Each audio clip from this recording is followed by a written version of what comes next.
Alors voilà, voici le livre qui m'a amené à Christ. Bon, ok, en partie. Parce que bon, c'est pas un livre qui m'a amené à Christ, hein. J'ai compris plus tard que c'est l'esprit du Tout-Puissant, de celui qui est l'amour. Donc voilà, moi, il faut savoir que j'ai passé ma vie à me remettre en question, à chercher la vérité, comme beaucoup de gens, je pense. Toute mon enfance, j'étais très attiré par la nature. J'avais beaucoup d'avance sur mes camarades de classe, même sur les profs, sur tout ce qui concerne la nature, surtout sur les insectes. Et voilà. Bon, bien sûr, malheureusement, j'étais plus attiré par la mort. Je connaissais très bien tout ce qui est dinosaures, tout ça, les animaux préhistoriques, tout ce qui touchait à la préhistoire, aussi à la mythologie grecque, égyptienne, scandinave, ça m'attirait beaucoup. Tout ce qui était les insectes, tout ce qui était chasseurs, les araignées, tout ça, bon, surtout les fourmis. Voilà, tout ça m'attirait beaucoup en fait. Mais bon, je me suis fait avoir par l'évolutionnisme tout petit, parce que j'avais des bouquins sur les dinosaures, sur les animaux préhistoriques, tout ça. J'avais des cassettes vidéo, à l'époque c'était les VHS.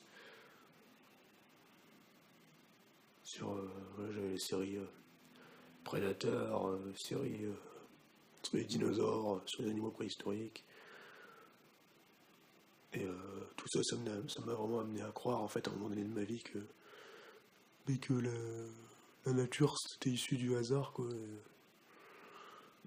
Qu'on descendait de la soupe organique, comme certains diraient. Et voilà, petit à petit, j'ai grandi, en fait. Puis j'avais toujours cet espoir, en fait, quand même d'un monde utopique, parce que je me rendais compte quand même que il y avait beaucoup de noirceur dans ce monde. Et puis voilà, il y a eu beaucoup de choses qui m'ont fait réfléchir, notamment quand je suis allé en Martinique. J'ai entendu des histoires de sorcellerie, tout ça. Les gens se faisaient vraiment du mal entre eux, apparemment.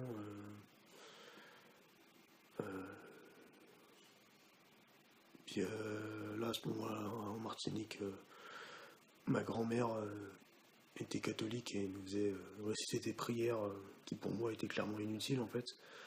On récitait comme ça, sans arrêt, des prières.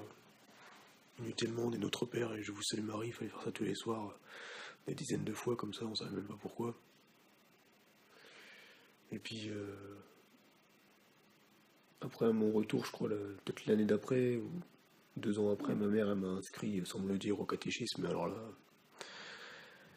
je me suis vraiment mis à pleurer. Je voulais pas du tout, comme c'était trop tard, elle m'avait déjà inscrit. Donc j'ai fait 1 an de catéchisme. J'étais avec une dame qui était franchement pas du tout passionnante. Une dame qui nous enseignait le catéchisme. On faisait ça chez elle avec ses enfants. On allait le dimanche à la messe, à l'église du village. Quelque part, j'étais content aussi parce que j'ai grandi dans un beau petit village en Seine-et-Marne. C'était vraiment la campagne assez profonde. J'avais tous mes amis là-bas. Puis on allait se faire des cabanes dans la forêt, tout ça.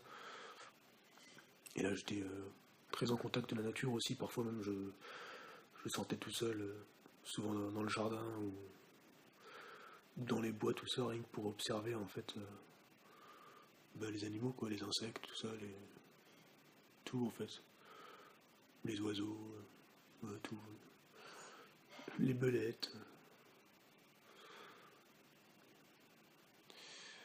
Et voilà, en cours, tout ce qui m'intéressait, c'était la SVT, en fait, sciences vie de la Terre. Et puis, quand je suis arrivé en 5e, la physique-chimie.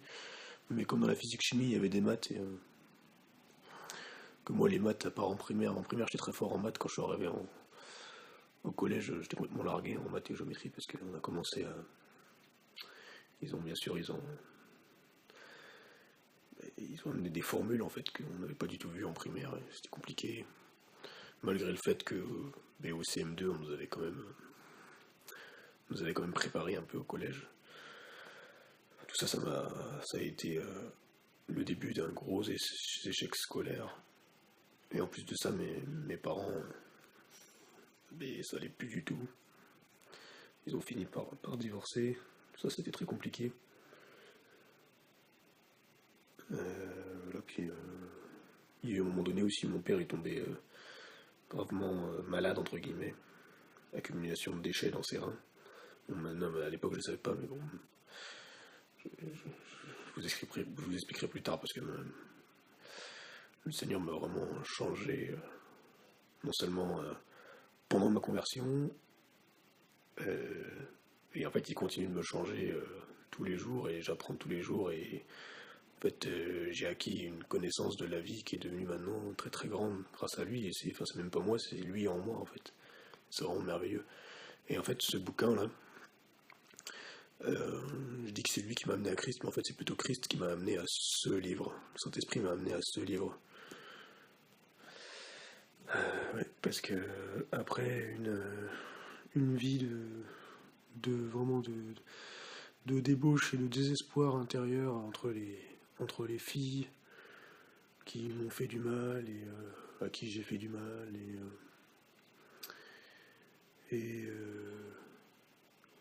et toutes ces fausses croyances que j'avais accumulées.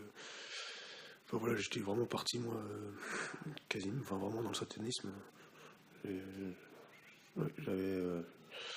commençais à avoir des dons, je pense, ça commençait à devenir vraiment dark. J'étais parti dans les trucs vraiment, je connaissais même pas ce truc-là, mais en fait, sans le vouloir, j'étais parti dans les trucs de New Age vers l'âge de 18-20 ans, tout ça. Enfin, c'était vraiment devenu un bazar dans ma vie intérieure. Et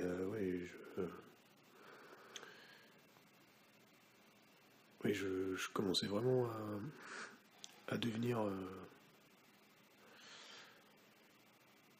vraiment, comment dire,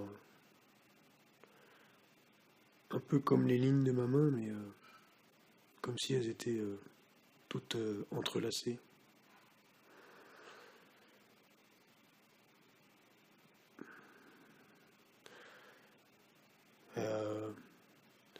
C'est un peu compliqué en fait parce que j'ai pas un grand âge, mais j'ai vécu énormément de choses. Et c'est difficile pour moi de parler de mon passé parce que c'est du passé, en fait, c'est même plus moi, je suis une nouvelle créature en Christ. Donc voilà, ce bouquin-là, c'est à l'âge de 23 ans, 24 ans, que je l'ai découvert, en 2014. Et voilà, et en fait, avant ça, en l'année 2013, par là, j'étais avec une 2013-2014, par là, j'étais avec une fille voilà, qui était considérée comme une sorcière, qui voyait des choses. Sa fille aussi, elle avait 3 enfants. Sa première voyait des gens qui étaient morts, et elle aussi, en fait. Moi, j'avais déjà compris à l'époque que c'était pas normal, en fait, que je pense que c'était pas vraiment des. Enfin, pour moi, à l'époque, c'était pas pour moi, c'était pas des gens qui étaient morts, mais c'était des démons, en fait. Je croyais, parce que moi, j'ai toujours cru plus. Depuis que j'ai fréquenté les églises, tout ça, j'ai toujours plus en fait au diable, aux esprits mauvais qu'à Dieu lui-même, en fait, qu'à Christ et tout ça. Pour moi, Jésus, c'était juste. Je savais pas vraiment, en fait, malgré que j'avais fait du catéchisme, en fait, c'était éphémère dans ma tête, j'avais oublié, en fait, qu'il avait été sacrifié pour nos péchés. Pourtant, j'avais vu vaguement la Passion du Christ, j'avais vu que. En saccadé le film, parce qu'il y avait à un moment donné dans ma vie, ma famille l'avait regardé, et puis moi j'avais vu juste quelques scènes, parce que mais au fond de moi, en fait, il y avait un truc qui me disait que c'était vraiment triste, en fait. Je préférais pas regarder ça, quoi. La Passion du Christ de Mel Gibson. Avec Jim Caviezel. Enfin bref. Très bon acteur d'ailleurs, qui a fait de très bons films. D'ailleurs, ces films m'ont beaucoup inspiré aussi. Et tous les films que Jim Caviezel a fait. enfin, dans laquelle il a joué.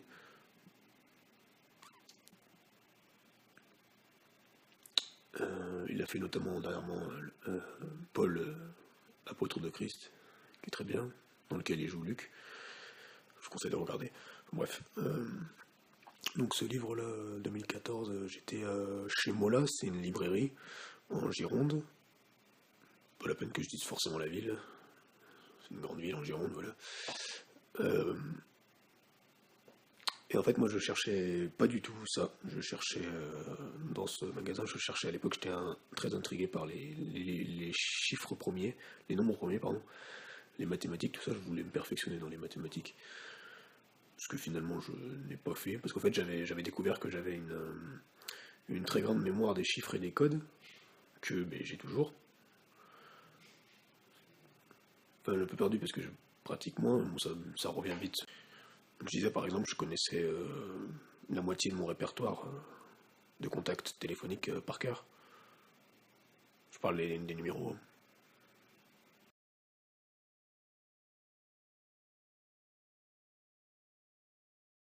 Donc voilà, donc je disais, excusez-moi pour la coupure.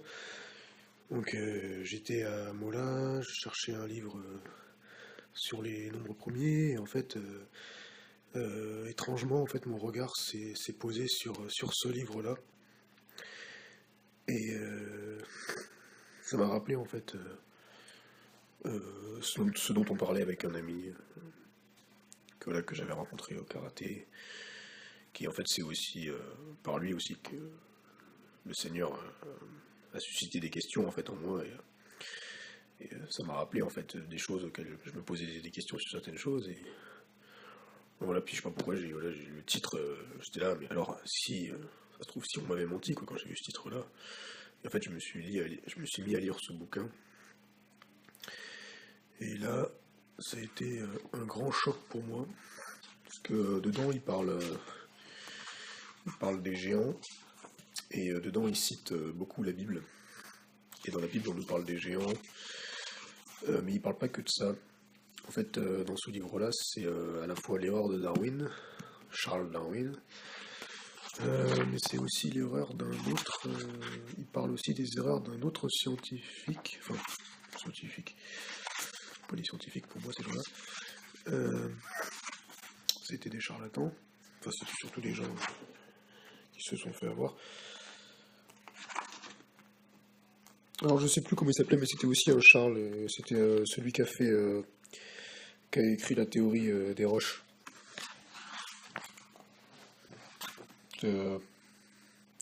Donc, Charles Darwin. Car les dinosaures sont censés être éteints il y a 64 millions d'années. Le premier marche verticale, l'homme érectisé.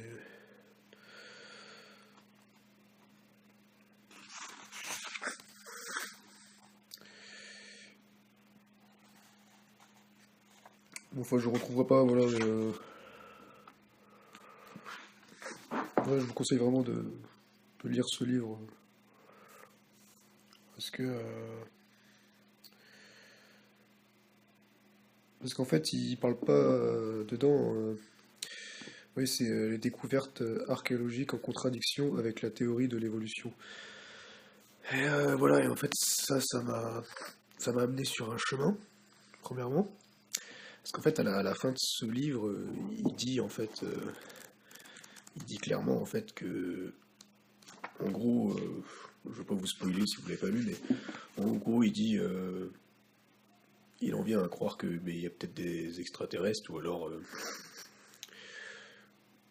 on comprend pas trop comment, parce qu'en fait, si vous voulez, dans ce livre-là, en fait, ils ont trouvé des objets qui sont composés en fait apparemment d'alliages, etc., de matériaux que, soi-disant, on ne trouverait pas sur Terre. En fait, ils en viennent à la conclusion que soit c'est l'atmosphère de l'époque qui était complètement différente, enfin la composition de la Terre, tout ça qui était complètement différent, qui fait qu'on pouvait faire des matériaux qu'aujourd'hui on ne trouve plus, ou soit que ce serait des extraterrestres qui l'avaient sur Terre. Alors. Mais il va encore plus loin que ça dans sa réflexion, il se dit, mais alors si ce serait soi-disant les extraterrestres qui nous ont amenés nous sur Terre, qui les a créés eux? Et voilà, du coup, moi, en fait, quand j'ai lu ça, quand j'ai eu fini ce livre-là, j'ai tout de suite cru en Dieu. Enfin, déjà quand j'ai lu les 10 premières pages, déjà, je commençais déjà à croire en un créateur. Et en fait, je vous résume vraiment parce que ce serait long à expliquer.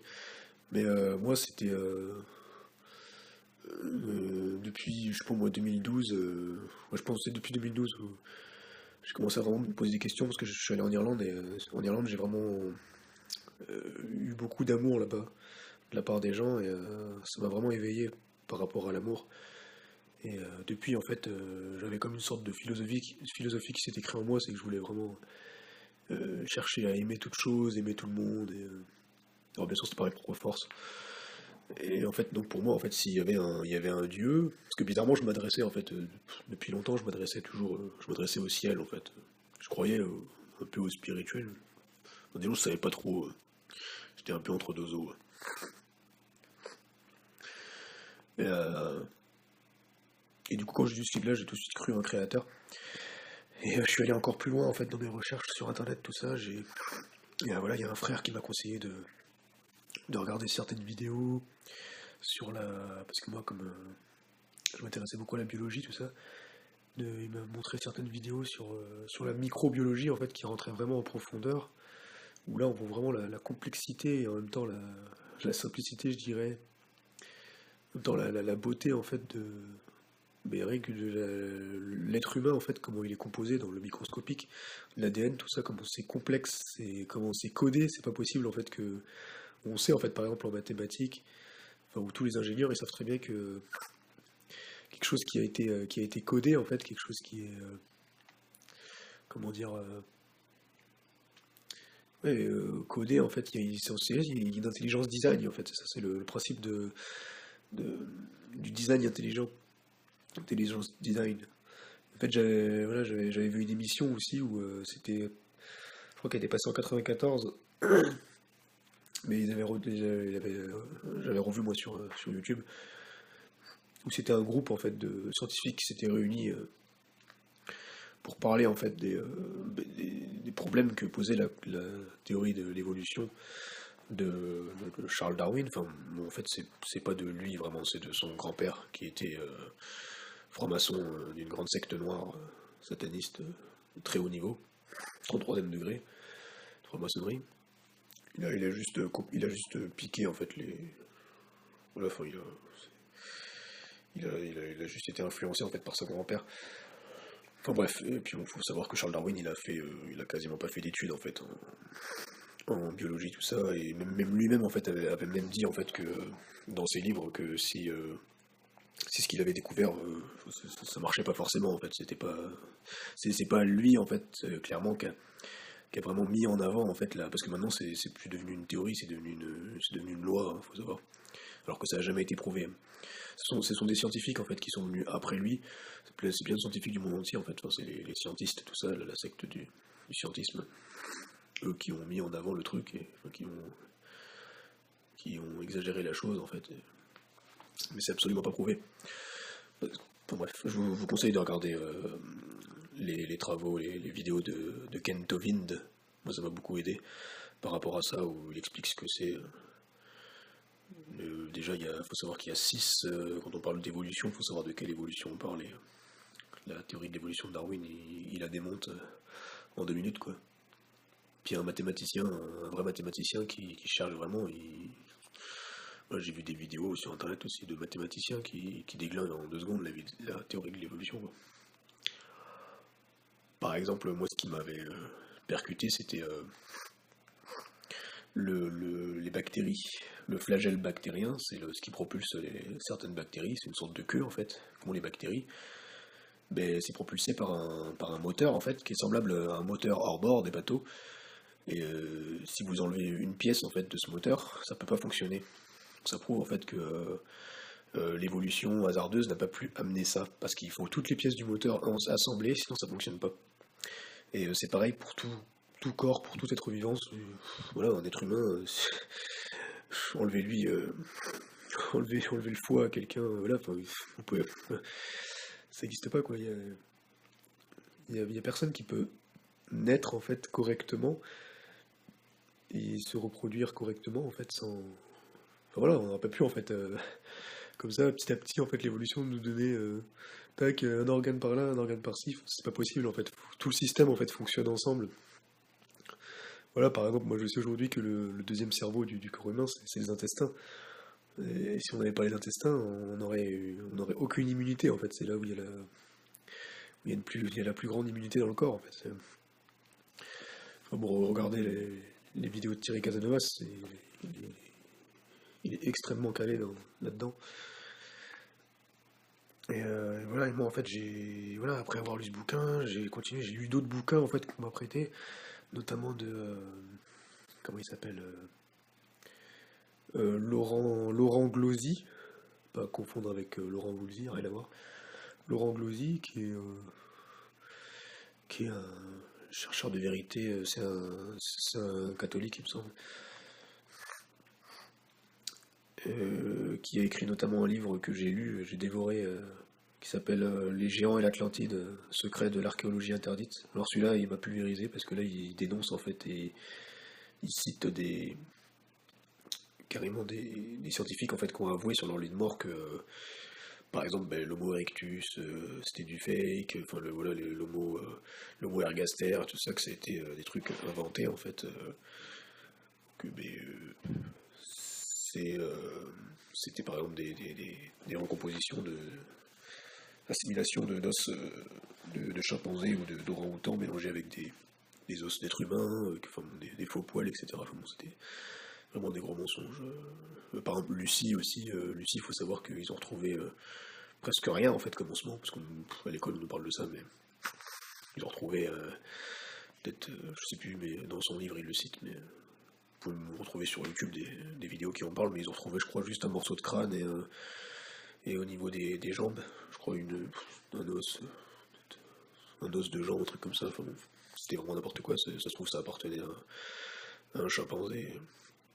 Et puis la logique aussi veut que, enfin, c'est même pas la logique, c'est même hyper logique. Donc je disais, si les singes existaient encore aujourd'hui, ben, enfin, en fait, si les singes existent, en fait, c'est pas normal que nous, on existe, puisque ce sont censés être nos ancêtres. Et donc, si on existe aujourd'hui, selon la théorie de l'évolution, les singes ne devraient plus exister, alors qu'ils existent. Donc ce ne sont pas nos ancêtres, c'est absolument pas possible. Et ce ne sont pas nos cousins non plus, parce que Dieu a créé l'homme à son image et à sa ressemblance, et contrairement aux animaux, on a une conscience. Voilà. Et ça change tout. Voilà, j'ai compris bien plus tard en fait que les animaux n'ont pas d'esprit, ils ont un corps, une âme, mais pas d'esprit. Nous, on a un esprit, c'est ça la grosse différence, on a accès aux lieux très saints. Et voilà. Qu'est-ce que. Je voulais vous dire, ouais, j'ai continué dans mes recherches. Mais voilà, pour moi, en fait, Dieu était forcément amour. Et j'ai continué à chercher. Et après, moi, j'avais pas de Bible au début, hein, j'avais jamais lu la Bible. Enfin, j'avais lu un petit peu la Genèse, tout ça, mais j'y comprenais rien. Et voilà, enfin, en venant à Christ, il faut savoir que moi, j'avais une fille dans ma vie. Je venais juste de la rencontrer, en fait. Un mois après, peut-être, j'ai rencontré le Seigneur. Et malheureusement, ça m'a pas empêché de la tromper. Parce que enfin, moi, je connaissais rien du tout à la parole. Enfin, je faisais un peu. En fait, disons que les 2 premiers mois, j'étais à fond. Et après, je me suis relâché un temps. En fait, je suis allé dans un bar une fois et je me suis fait avoir par une fille, quoi. Disons que de toute façon, c'est de ma faute, hein. J'ai trop bu, j'avais fumé à l'époque. Voilà, enfin, je fumais encore, hein. Je parle du joint, de la bœuf, comme on dit, etc. Et voilà, je me suis fait avoir. Et le frère m'avait prévenu, n'y va pas. J'y suis allé quand même, j'ai fini dans son lit, malheureusement. Et j'ai dû l'avouer à ma copine de l'époque. Puis je lui ai pas avoué vraiment, je lui ai dit vaguement sur le lendemain. Et je lui avoue vraiment que peut-être 3 semaines plus tard, un truc comme ça. Et du coup, on est resté quand même plus d'1 an ensemble. Enfin bon, mais à la fin, elle en pouvait plus, quoi. Parce qu'il pouvait pas vivre, en fait, avec l'idée que je l'ai trompé. Puis en plus que ça, j'arrêtais pas de lui prendre la tête avec Jésus. Et enfin, surtout, j'arrêtais pas de lui prendre la tête, en fait. À l'époque, je parlais. Parce que j'écoutais beaucoup Voilà, j'écoutais beaucoup Morgan Priest et alors, j'écoutais pas mal aussi, enfin, Pierre Gilbert et en fait c'est des gens en fait qui parlaient, enfin surtout Pierre Gilbert, ça parlait beaucoup de la fausse fin des temps qu'on nous baratine dans beaucoup d'assemblées religieuses où voilà où ils interprètent très mal l'Apocalypse, le livre de Daniel, tout ça, ils interprètent pour notre temps alors que toutes ces choses-là sont déjà arrivées en fait en l'an 70. Je vous invite à regarder le blog de Patrick Fontaine, de lire les Apocalypse Now, les billets qu'il a fait, et de regarder aussi voilà, dans mes vidéos, j'en parle, et de regarder sur voilà, les chaînes que je vous mettrai dans la description. J'ai déjà mis.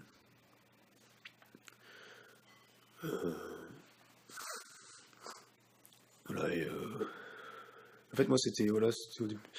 La première année de ma conversion, c'était quand même. Ça restait quand même noir en fait. Je m'intéressais beaucoup, voilà, beaucoup à la franc-maçonnerie aussi. Je suis allé très loin en fait. Et du coup, j'étais un peu tourmenté dans mon esprit parce que j'ai vraiment été loin dans la recherche de ces choses-là. Voilà, je suis allé dans les trucs de chercher dans les trucs de pédosatanisme et tout ça. Enfin, des trucs vraiment très très gore. Enfin, les gens qui contrôlent ce monde charnel sont vraiment abominables. Et voilà, je profite de cette vidéo pour les dénoncer, ceux qui savent pas ce que c'est les réseaux pédosatanistes, mais c'est pas des blagues, ça existe vraiment, mais c'est les gens qui dirigent, qui sont au pouvoir, qui sont derrière ces choses-là, les politiciens, c'est pas des blagues, il y a des vraies preuves, il y a des émissions qui sont passées même à la télé, parce qu'avant la télé c'était moins boycotté qu'aujourd'hui, en 96, une émission, alors je sais plus le nom, sinon vous tapez simplement sur YouTube la franc-maçonnerie disséquée. Ça, c'est une vidéo qui dure 3 heures. Ça vous explique tout. Faut quasiment tout. Sur ce que font alors, la franc-maçonnerie, les Illuminati, tout ça. Enfin, voilà, c'est ceux qui savent, les frères 3 points, on appelle les FM. Voilà, ces gens-là savent beaucoup plus de choses que la plupart des gens. Ils cachent en fait les choses qu'ils savent. Je vais vous en parler un peu plus tard, parce que ces vidéos-là, ça s'intitule quand même mon témoignage et ce en quoi je crois aussi. Aujourd'hui, grâce à Dieu, je suis vraiment en paix parce que j'ai découvert un autre niveau en fait. Enfin, j'ai une autre compréhension de la foi et la spiritualité parce que je me considère plus du tout comme chrétien de christianisme protestant, parce qu'avant je me considérais comme évangéliste protestant. Je ne le suis plus aujourd'hui, plus du tout. J'ai été catholique à une époque, j'ai été petit, j'ai été protestant. Aujourd'hui, je suis chrétien dans le vrai sens du terme, c'est-à-dire comme Christ. Voilà. Christ vit en moi, je suis enfant de Dieu. Et en fait, quelque part, on l'est tous, c'est juste qu'il y en a qui le savent, il y en a qui le savent pas. Voilà, c'est tout. Et ça, je l'ai compris qu'il y a moins d'un an.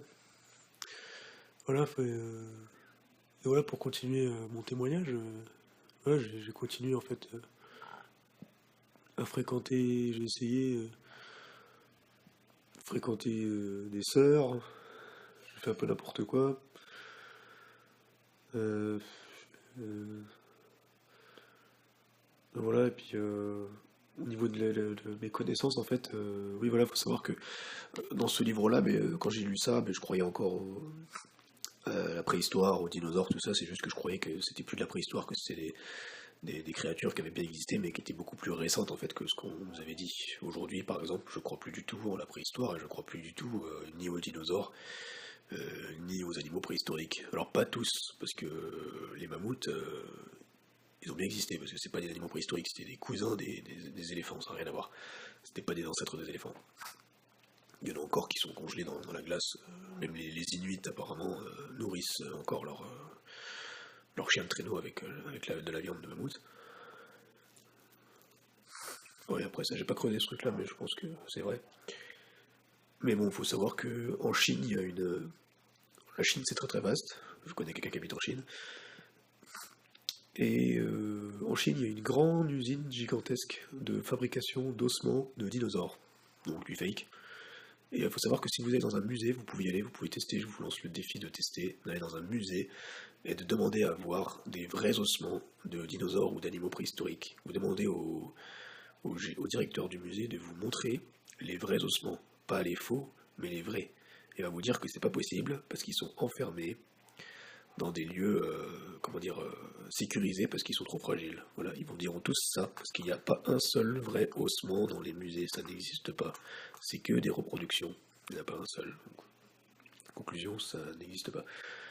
Et puis moi je crois en la parole de Dieu qui est inspirée dans les Écritures, Ancienne Alliance, Nouvelle Alliance, donc Ancien Testament, Nouveau Testament, la Bible en fait. Bon, après il n'y a pas que la Bible, hein. Les Écritures qui sont inspirées du Saint-Esprit, il n'y a pas que la Bible, il y en a d'autres. Notamment des écritures chinoises, des écritures amérindiennes, enfin bref, je ne vais pas rentrer dans les détails là. Mais il est question nulle part en fait de ces choses-là, il est question nulle part des dinosaures, ça n'existe pas. Ceux qui ont mal interprété l'hébreu, etc., c'est des bêtises. Par exemple, dans la King James version, la version du roi Jacques, il y a des moments où c'est traduit comme étant dragon, les Tanatum, Tananum, là, les grands poissons. Non, c'était pas des, ou encore d'autres noms, comme le Behemoth par exemple. Enfin, non, c'était pas des, non, c'était pas c'était pas des dinosaures. Pas du tout. Non, c'était à la limite des grands lézards, ou c'était clairement les grands poissons, comme c'est bien écrit. Non, je peux vous assurer que non, les animaux, non, les animaux qui vivent aujourd'hui, non,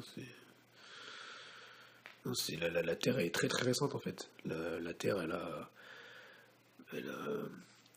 elle a moins de 7000 ans en fait, elle a environ 6000 ans. Il y a un très beau livre qui s'appelle 4004 avant Jésus-Christ, où voilà, ils ont clairement prouvé en fait que voilà, la Terre est née 4004 ans environ avant Jésus-Christ. Et c'est pas des bêtises. Enfin bon, après voilà, c'est conviction personnelle, c'est des révélations du Saint-Esprit.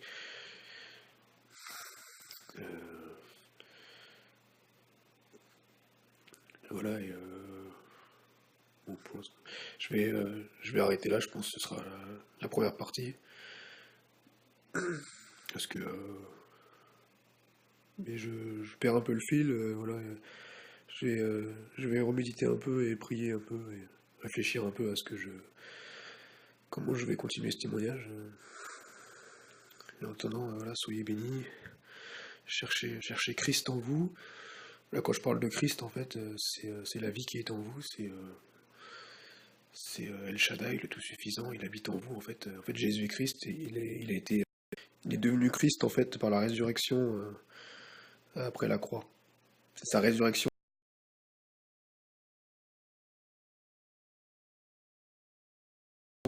Donc voilà, je disais que Christ, en fait, voilà, Jésus-Christ est devenu Christ, en fait, il est devenu le Fils de Dieu, donc par la résurrection, en fait, à sa résurrection. Et donc, même si vous voulez savoir la date de naissance, en fait, de Jésus le Christ, donc Fils de Dieu, mais je vous mettrai un lien dans la description, regardez voilà, sur la chaîne de Maxime. Et enfin voilà, je vais vous le dire aussi rapidement, pour ceux qui veulent savoir, c'est pas très utile, mais bon, c'est le 10 avril, ce serait apparemment le 10 avril de l'an 30 qu'il est ressuscité. Donc c'est là en fait qu'il est vraiment devenu le Christ. Et les Écritures le prouvent en fait, donc acte 13, 32. C'est clairement écrit en fait, version Chouraki, je sais pas si vous voyez bien. Bon, c'est flou. C'est. Et nous, donc, et nous aussi, nous vous annonçons que la promesse faite à nos pères, donc Elohim l'a accomplie pour nous, leurs enfants, donc en relevant Yeshua, donc Jésus, comme il est écrit dans la deuxième louange, donc dans le psaume 2, Toi, tu es mon fils, moi aujourd'hui je t'ai engendré. Donc en effet, donc c'est bien donc par le relèvement de Yeshua, par sa résurrection, en fait que, comme il est écrit dans le psaume 2, comme le prophète l'avait annoncé, le prophète David, donc toi tu es mon fils, moi aujourd'hui je t'ai engendré, parce qu'il l'a fait lever d'entre les morts, celui qui n'était pas destiné à retourner à la corruption. Il l'a dit ainsi, je vous donnerai de David ce qui est sacré véritablement. C'est pourquoi il dit ailleurs encore, tu ne donneras pas à ton consacré, donc à ton saint, de voir la corruption, qu'est Jésus. Et donc je vous montre, en effet, donc, dans, dans Louange, donc dans le psaume 2, de toute façon vous lirez, hein, excusez-moi si c'est un peu flou, mais donc vous lirez. Donc c'est psaume 2 au verset 7 en fait, je remonte au verset 6, même 5. Alors il leur parle dans sa fureur, c'est Dieu qui parle, c'est l'Éternel. Il les affole par sa brûlure. Ouais, sa brûlure, c'est son respect, c'est sa sainteté, pardon. Sa fureur, c'est son grand respect, en fait. Bon, bref, je parlais de ça. Genre, mais moi, j'ai moins mon roi sur Sion, la montagne de mon sanctuaire. Je raconte la loi de Yahvé Adonai. Il m'a dit, toi, mon fils, moi, aujourd'hui, je t'ai enfanté. Ou engendré, selon les traductions. Demande-le-moi, je donne à ta possession les nations. Voilà, c'est à Christ que sont les nations. Voilà, et dans Hébreux 1.5, c'est également écrit.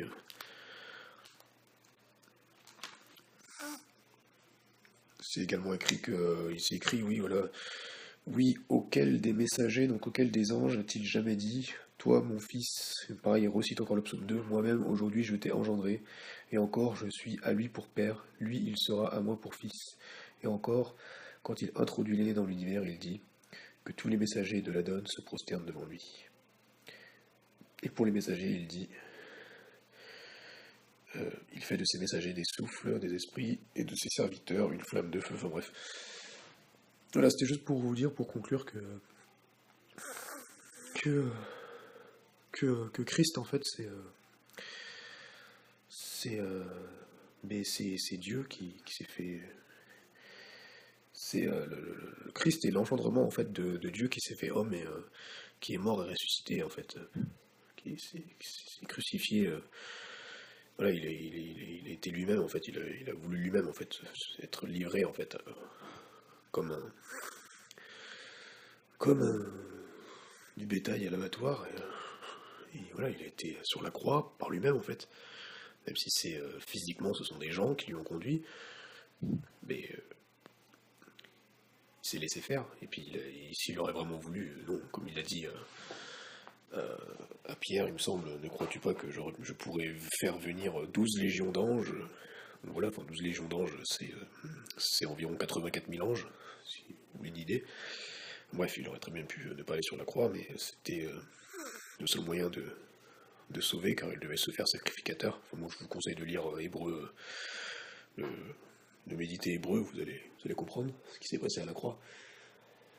Et voilà, il nous a donné accès au lieu très saint, en fait, au Saint-Esprit, à l'Esprit qui est en nous, par le Saint-Esprit, parce que si Dieu n'était pas mort et ressuscité ce jour-là, on n'aurait jamais pu avoir accès à l'Esprit parfait qui habite en lui.